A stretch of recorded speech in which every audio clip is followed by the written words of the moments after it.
que nada agradecer la invitación de la doctora Siria Valdés a dar esta plática y también agradecer la presencia de todos ustedes. Acepté en gran parte venir a dar esta plática porque en este momento estoy redactando un nuevo libro que lo he titulado La sociedad mexicana y los mexicanos que vinieron de los Estados Unidos entre 1930 y 1933. Es decir, este trabajo se ubica en el momento más crítico de la Gran Depresión en los Estados Unidos, cuando yo he calculado más o menos que se desplazan cerca de 320,000 personas de descendencia mexicana, se desplazan de los Estados Unidos a México. Y ahí analizo diversas temáticas relacionadas con la migración de retorno, sobre todo desde un punto de vista histórico. Como han escuchado, mi trabajo se centra básicamente en cuestiones históricas, pero que creo que pueden ayudar, contribuir a reflexionar sobre algunos puntos que se han visto o que se van a ver en este evento que nos ha reunido. Y mi exposición se va a centrar en platicarles las razones por las que he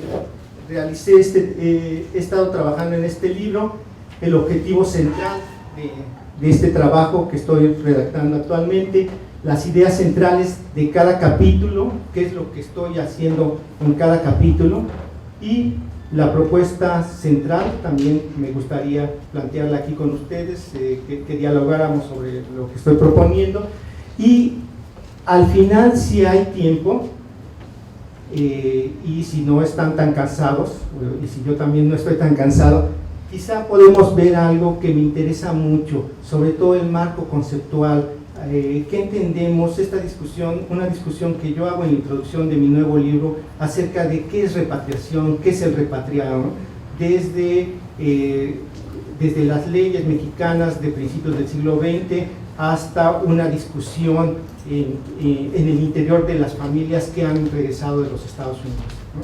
Todo un análisis muy complejo que a lo mejor con esta breve introducción que estoy haciendo ya pongo en la mesa de debate algunas cosas que creo que difícilmente vamos a tener tiempo, voy a tener tiempo de comentarles más adelante, pero que sí me gustaría que a lo mejor después, ya cuando haya un diálogo más abierto, quizá alguien de ustedes me pudiera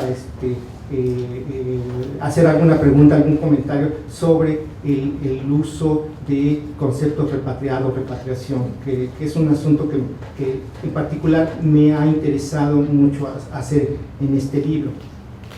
Bueno, ya entrando un poco en materia, las razones para hacer este libro. Una de las primeras razones que me llevó a hacer este libro fue que después de analizar la repatriación de mexicanos durante la época de Lázaro Cárdenas, me había quedado la duda de cómo había sido posible que de una época en la que hay mucha información, una gran dimensión de retornos en el momento más crítico de la Gran Depresión, entre 1930 y 1933, hubiera pasado a una época en la que desaparece, que fue la que estudié con el cardenismo. Entonces, algunas de las respuestas, bueno, están en mi libro sobre el cardenismo, pero otras de las respuestas me parecía importante regresarme al momento más crítico, y fue lo que empecé a hacer a través de una investigación que empecé a trabajar en el Archivo General de la Nación, y ahí me di cuenta, entre otras cosas, que muchos autores que habían escrito sobre este tema no habían revisado esta fuente, los documentos del Archivo General de la Nación. Entonces pensé que podía hacer un trabajo con fuentes inéditas que hicieran además propuestas nuevas, y además pensando en hacer la investigación más grande que se hubiera hecho en México, con fuentes mexicanas. Síguele, más, ahí, no, hasta ahí. Entonces, lo que hice fue hacer una gran investigación. Inicié en los archivos municipales, desde Nogales hasta Matamoros, los revisé todos, archivos municipales, todos también los de los estados del norte de México. Mi investigación siguió con archivos estatales, todos los del norte de México, y una muestra en el centro de México, los estados más representativos de la migración: Jalisco, Guanajuato, Michoacán, Zacatecas, San Luis Potosí y Aguascalientes. También revisé los archivos nacionales, me centré mucho en el Archivo General de la Nación, pero también le eché un vistazo al archivo histórico de la Secretaría de Relaciones Exteriores, y esto lo complementé con una amplia investigación en hemerografía nacional y de los estados, y también prensa mexicana de los Estados Unidos. Hay capítulos de mi nuevo libro en donde se ve claramente, por ejemplo, mucho el uso de la prensa de San Antonio, Texas, o del Tucsonense de Tucson, Arizona. Y completé esta gran investigación con varias entrevistas, entre otras de las que más cambiaron y dejaron honda huella en mí para pensar cómo tenía que plantear este trabajo, fue las que hice en Bacún, aquí en Sonora, otras que hice en Guaymas, hice también, bueno, desde Sonora hasta Guanajuato, Nuevo León, llevé a cabo diversas entrevistas buscando a personas que habían regresado en los años 30, exactamente en ese momento, y eran obviamente niños, ¿no? Me centré, eran niños que yo quería que me platicaran de su experiencia cuando regresaron de los Estados Unidos durante la Gran Depresión.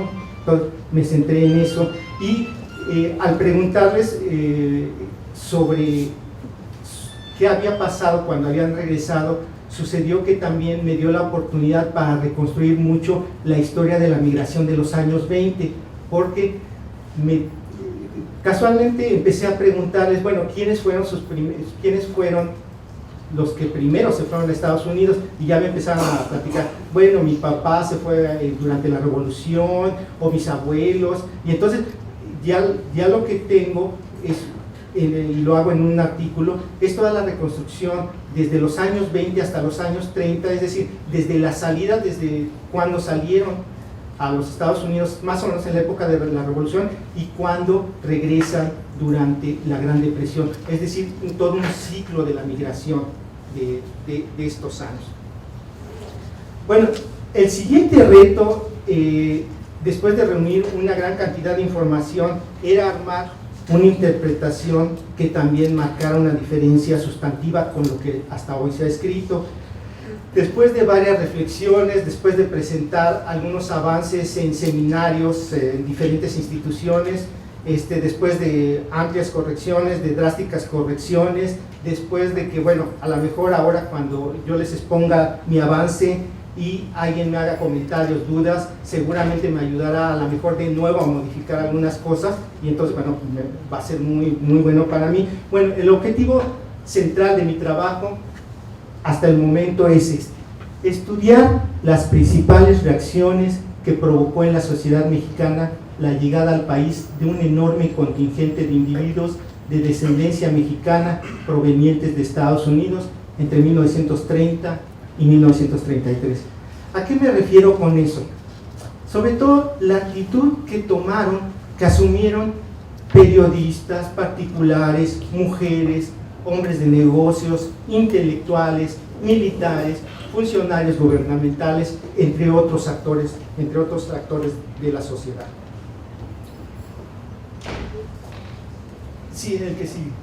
Ahora, hasta ahí, ¿sí?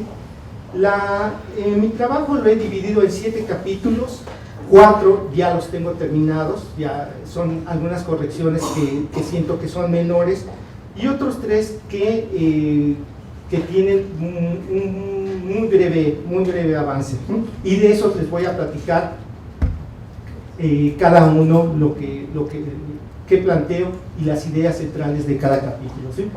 En el primer capítulo, sí, síguele. Ahí. En el primer capítulo, básicamente la idea es contextualizar el tema a través de ver las razones que motivaron la salida de miles de personas en los Estados Unidos, que básicamente ahí yo lo que quiero proponer es que las razones de la salida, aun cuando fueron muy variadas, y he encontrado gente que salió de los Estados Unidos y no tuvo nada que ver con la Gran Depresión, ni tuvo nada que ver con las políticas más radicales que se aplicaron en este momento, sí hay dos motivos por los que sale la gente. Hay desempleo en Estados Unidos y hay una política de expulsión y deportación muy radical, básicamente. Quiero también hacer un análisis muy fino, cuantitativo, de cuántas personas pudieron haber entrado al país. Un señalamiento también que destaca más todavía esta época. Se dice, los historiadores decimos que es la repatriación más grande en la historia de México, en la historia del siglo XX, ¿no? El momento en que más personas de Estados Unidos, de descendencia mexicana, se movieron hacia México. Y otra de las cosas que quiero hacer en este capítulo es analizar las características más importantes de toda esta población que se desplazó, es decir, sexo, edad, ocupación, lugar de destino, porque en cuanto al lugar de destino me parece muy importante porque se ha subrayado mucho de que la mayoría se dirigían al centro de México, de donde eran originarios la mayor parte de los migrantes. Pero hay muchas noticias de gente que llegó a Sonora, que llegó a Chihuahua, que llegó a Tamaulipas, y me parece que hay que matizar mucho más esta situación. Yo creo que no todos, no, la gran mayoría, o un alto porcentaje sí fue al centro de México, pero también un porcentaje importante vino al norte del país. También había muchos migrantes del norte de México.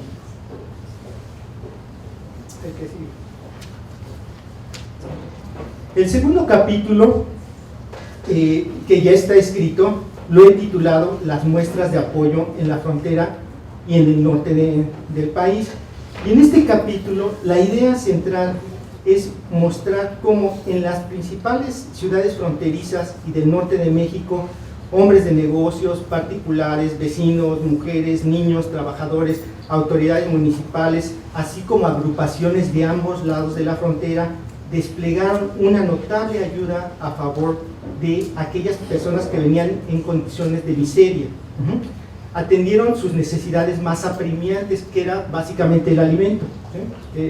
Llegó mucha gente. Este capítulo se centra en 1931 y básicamente lo que muestra es cómo gran parte de la sociedad fronteriza y norteña, ante la llegada de gente que está en una situación muy difícil, les resuelve sus necesidades inmediatas. Incluso hay momentos en que les da techo, en que les da comida, ¿no? Lo que quiero mostrar en este capítulo es que la gran labor ante los que llegaron de Estados Unidos no fue del gobierno federal o de los gobiernos estatales, como en teoría me parece que a lo mejor le tocaría, o que incluso el gobierno federal muchas veces presumió de que él asumía esta ayuda, sino más bien fue de diversos actores de la sociedad fronteriza y norteña que resolvieron las necesidades más inmediatas y urgentes de quienes se encontraban en situación crítica. No sé, una de las primeras cosas que a lo mejor podríamos debatir o reflexionar es que tanto ahora igualmente lo que los sociólogos, antropólogos llaman la sociedad civil es la que más actúa inmediatamente para resolver los problemas. Eso es lo que quiero mostrar en este trabajo, ¿sí? Que quien actúa rápido para resolver los problemas más urgentes en la frontera y en el norte de México es la sociedad, grupos de la sociedad. El tercer capítulo, que también ya está terminado, se llama La campaña del medio millón. Sí, si quieres recorrerle. Y en ese, si quieres todo desplegar. En ese capítulo lo que muestro es también que hay una gran participación de diversos actores de la sociedad en una campaña que impulsan particulares hombres de negocios y algunos representantes del gobierno federal impulsan una campaña para ayudar a la repatriación, que se llama la campaña del medio millón, con la idea de reunir $500,000 de pesos, ¿sí? Que los autores que han escrito sobre esta época les parece algo muy novedoso, y yo muestro en este libro, bueno, que no era nada novedoso. Hay un ejemplo muy interesante en cuanto a que era una corriente para resolver muchas cosas, en lanzar campañas para reunir fondos. Hubo una campaña del $500,000 para reunir fondos para regalarle una casa al presidente Calles, ¿sí? Entonces, bueno, era la tendencia de resolver muchas cosas, ¿sí? Entonces, bueno, ¿cómo vamos a resolver en parte esto? Bueno, vamos a hacer una campaña del $500,000, pero lo interesante aquí es que en esta campaña se forman comités de repatriación desde Sonora hasta Oaxaca, en los puntos más apartados del país, en los municipios más alejados de la República, se forman comités de repatriación para reunir fondos, y la mayoría manda 10 pesos, 20, 100, se llega a reunir una cantidad como de 250,000 pesos, que no me parece nada despreciable para la época. Pero y además se forman colectas, corridas de toros, como está en el cartel que aparece en la lámina, colaboran obreros, colaboran militares, mujeres, niños en escuelas, maestros, comerciantes, en fin, realmente hay una ola muy grande de participación a nivel nacional, que es lo que quiero subrayar en este capítulo.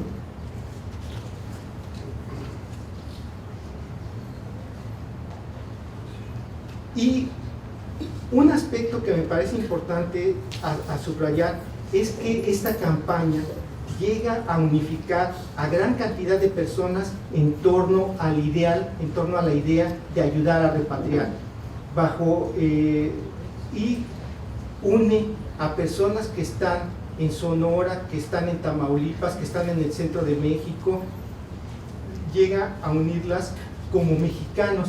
Esto lo resalto porque me parece que un elemento que después voy a retomar es que, junto con la xenofobia hacia la comunidad china que impera en esos años y el proyecto vasconcelista que impera también en esos años, la repatriación viene a ser también un elemento de unificación, de nacionalismo, y me parece que con esta campaña del $500,000 queda muy nítidamente reflejado eso, ¿sí? Otro aspecto de este capítulo que es importante, al cual le dedico un espacio, es a la fundación de la colonia número 2 de repatriados en Pinotepa Nacional. ¿Por qué le dedico una parte importante a esta colonia? Porque es parte de los objetivos que se había propuesto el Comité de Repatriación, sí, juntar fondos y luego establecer una colonia con repatriados. Más o menos unos 350 personas que van a Pinotepa Nacional. Ahí narro cómo los eligen en la frontera norte, cómo los trasladan a Pinotepa Nacional, y cómo es un fracaso rotundo esta instalación. No dura más de un año y la gente se va a la ciudad de Oaxaca, la capital de Oaxaca, se va a la Ciudad de México o se regresa a Estados Unidos. Pero lo más importante que me parece rescatar en este caso son dos cosas. Primero, el fracaso de la política de colonización del gobierno mexicano, no solo con repatriados. Me parece que es el fracaso de colonización más importante en la primera mitad del siglo XX que se haya hecho en México, ¿sí? Y por otro lado, una tendencia que después lo voy a reafirmar en un capítulo del cual les voy a hablar.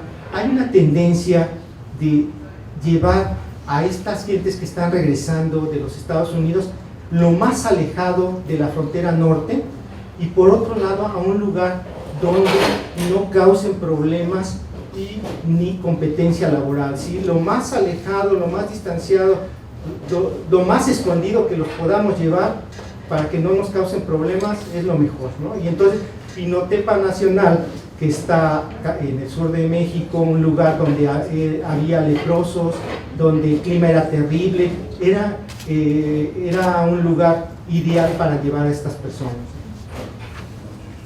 El capítulo 4, que aún no lo he redactado, ahí, pero sí sí ya tengo varias ideas y un pequeño avance. Trata sobre la idealización de los migrantes que salían de los Estados Unidos y su retorno a México. Esta idea que venía desde principios del siglo, pero que me parece que es el momento cumbre en estos años, entre 30 y 33, es el momento cumbre en el que intelectuales, periodistas, la clase política exalta esta idealización. Queremos que vengan agricultores que han trabajado en Estados Unidos, con conocimientos, que han comido mejor, que visten mejor. Eso, si vienen ellos, nos van a ayudar mucho a la reconstrucción nacional, a impulsar la economía y a colonizar. Entonces, queremos que vengan, además con esta idea que está en esa gráfica, de que México es un paraíso, es el cuerno de la abundancia, ¿sí? Entonces, ambos factores, gente con grandes capacidades y el México que era el cuerno de la abundancia, pues esto nos iba a llevar a una etapa superior de nuestro desarrollo. Sí. Sí, y también ahí quiero, si quieres la que sigue también, algo que quiero hacer en este capítulo pues es analizar la participación de repatriados en sistemas de riego que estaban muy de moda en esos momentos, y matizar mucho lo que han señalado otros autores acerca de que llegaron muchos repatriados a estos sistemas de riego y que tuvieron un impacto muy importante. Algunos historiadores antropólogos les ha llamado mucho la atención esto, porque ahí se hicieron colonias modelo con una visión antropológica de Manuel Gamio, de los antropólogos de la época. Estas colonias tenían muy impregnada mucho esa idea, y ellos han exaltado esa situación. Yo que he estudiado en números, en cuestiones cuantitativas, cuánta gente llegó, yo no calculo que se hayan instalado más de 200 personas en estos sistemas de riego. Realmente fue puro discurso oficial de que vamos a impulsar esto, que vengan gente muy preparada y los vamos a ayudar a que se instalen en México. Fue puro discurso, porque en la realidad no hubo mucho de eso. Lo otro que quiero ver también es cómo se instalaron en otros lugares personas que no iban a sus lugares de origen, ¿sí? Entonces, hay personas que fueron a Ensenada, a Las Palmas, donde también hice entrevistas en Baja California, La Misa, Bacún, y algunos otros lugares en San Luis Potosí. La idea en general es hacer un balance de cuántas personas llegaron a establecerse a estos lugares y qué significó para el país en términos cuantitativos y en términos cualitativos. ¿Qué significado tuvo eso? Yo creo que, adelantándoles a lo mejor una conclusión, me parece que no tuvo mayor impacto, ¿no? Aquí es el discurso oficial reiterado y demostrar que pues no hubo mayor impacto. Pasamos al siguiente. El quinto capítulo, que ya está redactado, lo tituló así: el disgusto y las reacciones que causaron en México las medidas en contra de los mexicanos en Estados Unidos. En este capítulo muestro cómo las deportaciones, las expulsiones, la persecución, la xenofobia de que fueron objeto cientos de integrantes de la comunidad mexicana en Estados Unidos, así como las iniciativas de ley tendientes a restringir el ingreso de inmigrantes mexicanos. Sobre todo en estos años hay una propuesta de ley que se llama Harris-Box, que propone, en pocas palabras, restringir, poner una cuota a la migración mexicana. Entonces hay todo un debate en México, van a motivar diversas expresiones de enojo y de disgusto, pues se considera que este tipo de acciones son una ofensa y un insulto no solo para México, sino para los mexicanos, ¿no? Entonces, lo que yo muestro es cómo surgen diversas voces que piden al gobierno mexicano protestar por lo que está sucediendo y demandar al gobierno de los Estados Unidos respetar los derechos de los mexicanos. Y en ese momento, cuando estaba redactando esto, me acordé, es otro aspecto que podemos platicar después, no sé si sea algo muy parecido a lo de hoy, ¿sí? Que están haciendo las deportaciones y bueno, a lo mejor hay algunos grupos de la sociedad que están presionando al gobierno, bueno, pronúnciate por toda esta situación que está pasando. Bueno, en esta época hay un gran enojo, un gran disgusto por esa situación. Y también hay pronunciamientos muy interesantes en la prensa que proponen, bueno, si nos están haciendo esto, no hay que ser hospitalarios con los turistas. Es un momento en que se impulsa mucho el turismo en México. Dicen, bueno, no, que vengan los gringos, pero no hay que tratarlos muy bien, ¿no? Cosas como ese, o vamos a boicotear los productos estadounidenses, y sobre todo, ¿qué hay que hacer? Hay que aplicarles lo mismo que nos están haciendo ellos, nos están expulsando a nuestros paisanos, ¿no? Entonces, hay que hacer lo mismo, ¿sí? Vamos a expulsarlos a los estadounidenses, también vamos a aplicar esa política, también están aplicando una política laboral muy estricta en Estados Unidos, vamos a aplicar también en México una política laboral muy estricta en contra de ellos. Y entonces, una parte también muy importante de este capítulo es mostrar un capítulo que se da en Ciudad Juárez, donde efectivamente, ante las deportaciones que están haciendo las autoridades en El Paso, Texas, las autoridades de Ciudad Juárez y algunos grupos toman acciones directas contra lo que se está haciendo en El Paso, Texas. Y, sí, la que sigue. Y aplican una política laboral muy estricta, expulsan a algunos trabajadores estadounidenses, se organizan para ir a donde están trabajando, los agarran y los expulsan. En fin, es un pasaje muy interesante que narro en mi nuevo libro. Y otro aspecto que narro en este capítulo tiene que ver con el hecho de que la repatriación de mexicanos se usa como pretexto para atacar a la comunidad china, a la guatemalteca y a la judía, usando como pretexto esto, ¿sí? Nos están mandando, la idea es más o menos esta, nos están enviando a los mexicanos de regreso, ¿sí? Entonces, ¿qué tenemos que hacer? Bueno, les vamos a buscar lugares de trabajo, pero muchos de estos lugares de trabajo están ocupados por los chinos en Sonora o en el norte de México. Entonces hay que seguir impulsando más esta política de expulsarlos.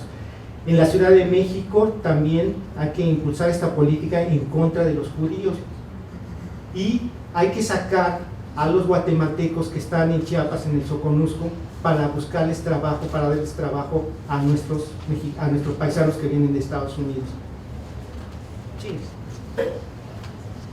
El sexto capítulo ya está redactado. Son 7 capítulos, ya vamos avanzados, ya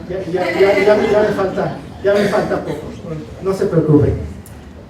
Lo que pasa es que aquí nos vamos a detener un poquito más, porque este capítulo es uno de los capítulos más difíciles, que me ha costado mucho más trabajo elaborar, por diferentes niveles de análisis que me pareció necesario hacer y que los voy a compartir con ustedes. La repatriación como un problema nacional. En este capítulo muestro que el ingreso de cientos de personas procedentes del exterior provocó pavor en varios sectores de la población. El temor, ¿sí? Hasta ahí. El temor radicaba en la creencia de que llegarían miles de desocupados a un país en donde escaseaban las fuentes de trabajo y había muchos desocupados por la crisis mundial. Por lo tanto, se creía que eran una amenaza para la economía nacional, además de que representarían una carga para el país, pues llegarían a inundar las ciudades e incrementar el número de desocupados. En general, algunas personas en México pensaban que la situación nacional se vería agravada, pues habría que darles ocupación además de que llegarían a competir con los trabajadores nacionales por las plazas vacantes. En ese contexto, la repatriación se convirtió en un problema nacional y así lo señalan muchos contemporáneos. La repatriación es un problema nacional. ¿Qué hacer para resolver este problema nacional, como lo veían algunos contemporáneos en esos años? Bueno, vamos a formar colonias agrícolas, ahí los mandamos que se pongan a trabajar y hasta nos van a ayudar para la reconstrucción nacional, para sacar adelante esta economía agrícola que no ha despegado mucho. Bueno, van a ayudar incluso para eso. Y también vamos a distribuirlos a lo largo del país, que no se queden en ciertas ciudades, ¿sí? Para causar estos problemas, hay que distribuirlos. Bueno, esto fue en el discurso. En la realidad, el gobierno no formó colonias agrícolas, ni tampoco abrió o intentó generar algunos empleos para ellos.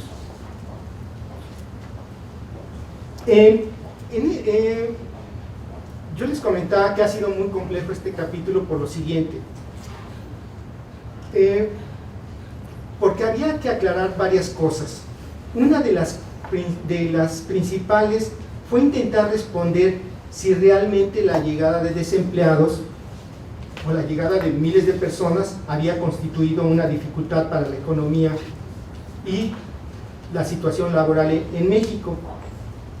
Para dar respuesta a esta pregunta, hice un análisis en 3 niveles. Primero me pregunté, ¿quiénes de los que llegaron realmente pudieron haber presionado al mercado laboral de trabajo? ¿Sí? Entonces, para eso, lo que intenté hacer fue ver la composición de las personas que habían llegado, niños, mujeres, hombres, quienes realmente habían generado a lo mejor alguna dificultad para el país. Luego, analicé las condiciones económicas y laborales en términos generales del país, y también me pareció necesario ver algunas de las experiencias concretas de personas de carne y hueso que habían vivido, que habían regresado a diferentes lugares del país, ver qué había pasado con ellos y entonces hacer una valoración de qué tanto había impactado la llegada de miles de personas a México. Gracias. Y los resultados son más o menos los siguientes, ¿sí? A ver, un poquito más. Así. Los primeros resultados son, tanto yo como otro colega consideramos que el 40% de las personas que llegaron eran niños ciudadanos estadounidenses, más o menos el 40%. Entre un 10 y un 20, y así lo declaran, son mujeres que se dedican a labores domésticas. No sé si eran casadas o no, ¿verdad? Ahí le puse casadas, pero es una equivocación. Pero este porcentaje se dedica a labores domésticas. Entonces, de cerca de 320,000 personas que pudieron haber impactado en el mercado laboral, yo lo reduzco más o menos a 175,000 personas. Es decir, el 50 o el 40% de toda esa masa la reduzco. Sí es una gran población, no dejo de reconocerlo, pero no es tan grande como se había considerado o como otros autores habían considerado. La siguiente. ¿Qué pasa? ¿A dónde llegan estas personas? ¿A qué tipo de economía llegan? Pues rápidamente, básicamente llegan a una economía de subsistencia agrícola que favorece mucho su reincorporación. En los lugares a donde llegan, familiares, parientes, amigos, les ayudan básicamente a que se reincorporen, ¿no? Les dan trabajo, les dan casa, los apoyan rápidamente. Entonces, prácticamente yo lo noto en algunas comunidades donde fui a hacer investigación, son succionados, absorbidos literalmente en ciertas comunidades. Y el que sigue, lo que sigue, todo, ahí. ¿Qué pasa con la información que existe en lugares como Michoacán, Jalisco, algunos también de San Luis Potosí, de Baja California? ¿Cuál es el balance que yo puedo hacer con base ahora sí que en estudios de caso? Mi balance es el siguiente: la condición de las personas fue muy diversa, Algunos se reincorporaron muy fácil, empezaron a vender lo que traían ahorros y con eso sobrevivieron, traían carros, camionetas y con eso se convirtieron en choferes, trabajaron, no tuvieron grandes problemas. Otras personas efectivamente no encontraron empleo. El caso más significativo es más o menos de un grupo de 300 personas que organiza lo que se llamó en ese momento la Unión de Repatriados Mexicanos y exige al gobierno de México que les dé empleo. Ellos se ubican en la Ciudad de México y me parece que es el grupo más grande que demandó, que presionó de alguna manera al gobierno mexicano. No hubo otro grupo más grande. La mayor concentración de desempleados fue en la Ciudad de México, aunque hay algunos casos en Monterrey, Aguascalientes, e incluso he encontrado algunos en Zamora, Michoacán, en lugares muy pequeños.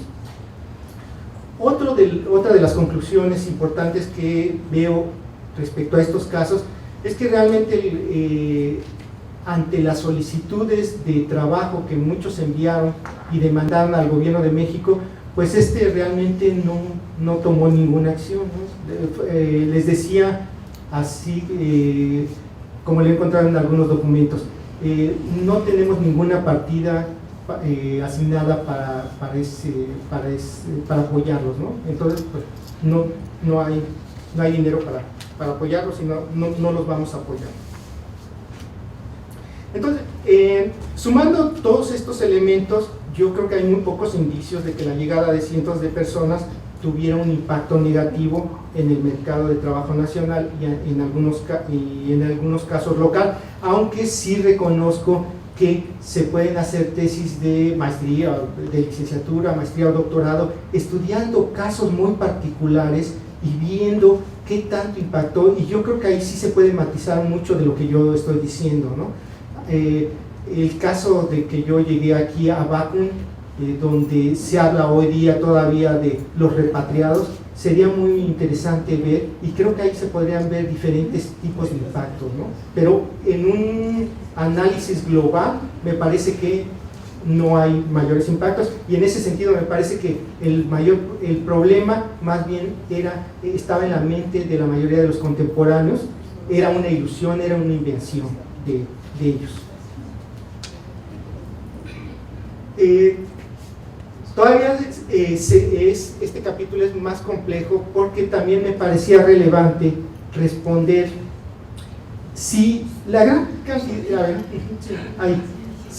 cantidad de personas que llegaron al país no fueron un enorme problema en términos laborales, en términos económicos, ¿cuáles fueron entonces los retos que enfrentó México ante el arribo de esta ola de población?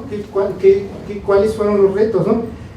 Yo creo que en términos generales fueron dos retos.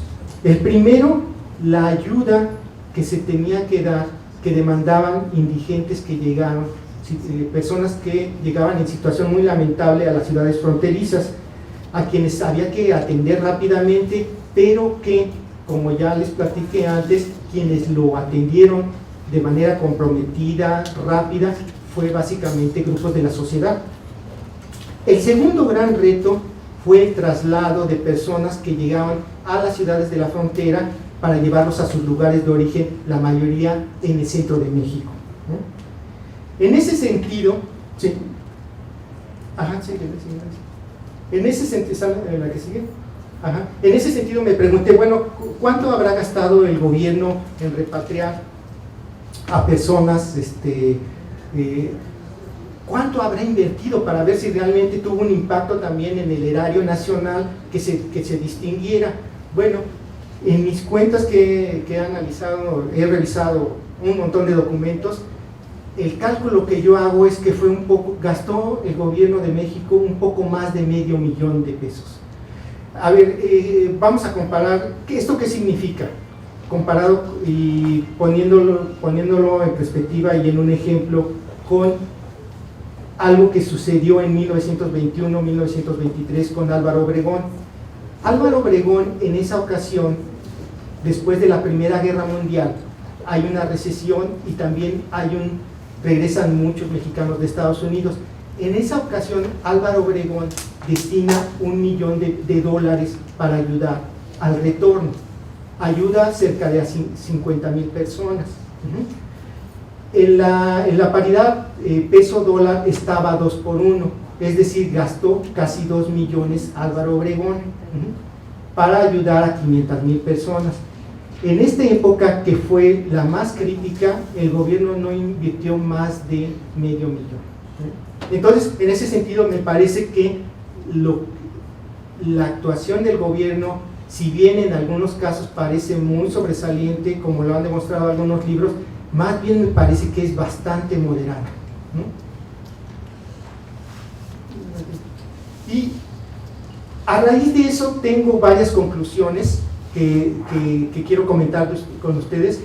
Me parece que los gobiernos del Maximato solo intervinieron estrictamente en lo necesario en cuanto a ayuda a repatriación. Y esto tuvo que ver con varias razones. Efectivamente, los reajustes en la economía nacional, los problemas que estaba teniendo la economía nacional, pues no permitían mucha maniobra para el gobierno de México. Pero también había otras razones por las cuales no intervino. Una es que la repatriación de mexicanos, a pesar de las declaraciones, nunca fue una prioridad en materia laboral, demográfica ni económica para el país en esos momentos. No sé, ustedes que estudian más contemporáneo, a lo mejor sería bueno preguntarse si es algo dentro de la política migratoria hoy día una prioridad o no, no sé. También se actúa de esta manera porque hay toda una tradición histórica desde el siglo XIX a únicamente apoyar con pasajes de ferrocarril a las personas que estaban en necesidad. Era el único apoyo que se les iba a dar. Y también, ¿por qué se actúa de esta manera? Porque hay un interés muy marcado de desalojar las ciudades fronterizas para que estas personas que están llegando no generen problemas sociales y económicos en estos lugares. La idea de llevarlos a sus pueblos, a un ambiente conocido, donde tienen familiares, donde posiblemente les vaya mejor, donde si al menos nosotros no los apoyamos, bueno, al menos van a estar en un ambiente conocido y sus familiares los van a apoyar, y sobre todo en lugares donde no nos van a causar muchos problemas. Termino ya con la última, el último capítulo, que todavía no lo redacto, pero ya tengo varias ideas y tengo redactado algunas líneas, algunas páginas, y esta caricatura refleja muy bien lo que quiero hacer en el último capítulo. Esta caricatura fue publicada en noviembre de 1932 en la prensa de San Antonio, Texas, y dice abajo: Los Ángeles, noticias de México dicen que los repatriados son vistos como extranjeros, y en el fondo se ve a dos personas de México dialogando, que dice una: se me figura que ese recién llegado es hermano de Henry Ford, y el otro le responde: y a mí se me hace que ella es la viudita de Jean Harlow.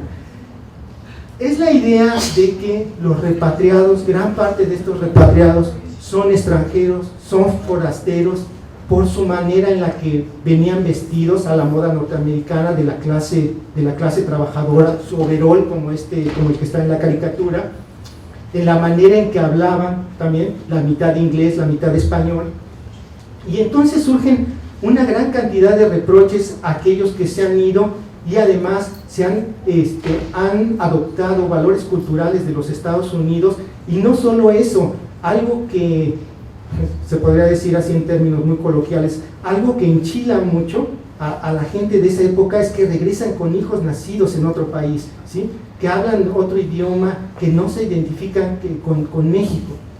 Y también se marca mucho, encuentro muchos editoriales que marcan mucha diferencia entre unos somos más mexicanos que otros. Nosotros, los que nos quedamos, somos más mexicanos porque nos quedamos a luchar en la Revolución Mexicana, porque no evitamos todos estos problemas que se dieron durante la Revolución, y los que se fueron, huyeron, son menos mexicanos los que están regresando.